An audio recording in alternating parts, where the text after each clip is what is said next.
Sony's really wasting no time connecting everything to the MCU and the bigger Spider-Man universe, as the latest spot for the upcoming Morbius film just casually goes on and name drops Venom existing in this universe. So, the plot thickens?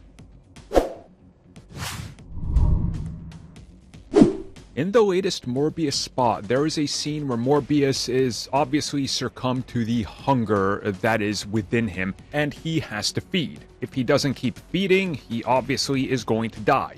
He is a vampire. So he's going to be making his rounds through New York, feeding on the living, while also trying to stay on the run. This is Morbius and Vampires 101. In the latest spot, we see him in what looks like a supermarket, or maybe like your typical Home Depot type of store or mom and pop shop that carries everything.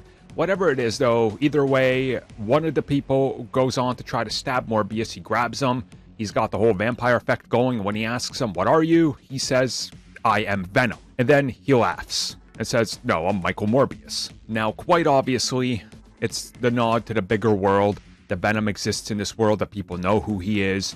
Now, again, the big picture, the big question mark, the big what is going on is what Venom exists. Is it the MCU Venom?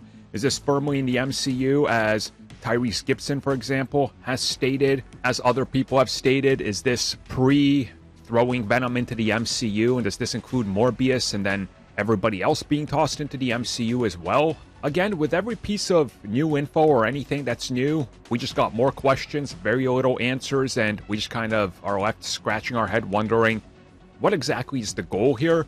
And I'm kind of proud of Sony of not stating what the goal is, but a part of me also believes that they don't have any idea. Like, a part of me believes that they put this in there just to get people talking about the possibility, as everybody is, because that sort of dominated the conversation in regards to Morbius, more so than people actually talking about Morbius. And I think that's going to serve them well, especially if you look at the Morbius spots and trailers. As we get closer to the film and how they're going to market it, Spider-Man will already be out. Venom will be a known commodity for going into the MCU with a post-credit scene, because they're going to put that on like the Blu-ray and the, it's coming to home media.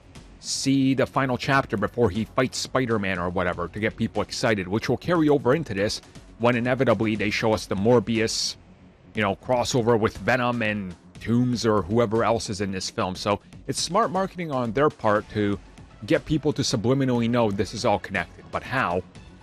Take a guess. Because it seems to be in the TASM universe, connected to Venom, connected to the MCU, but in the Raimi-verse? Question mark?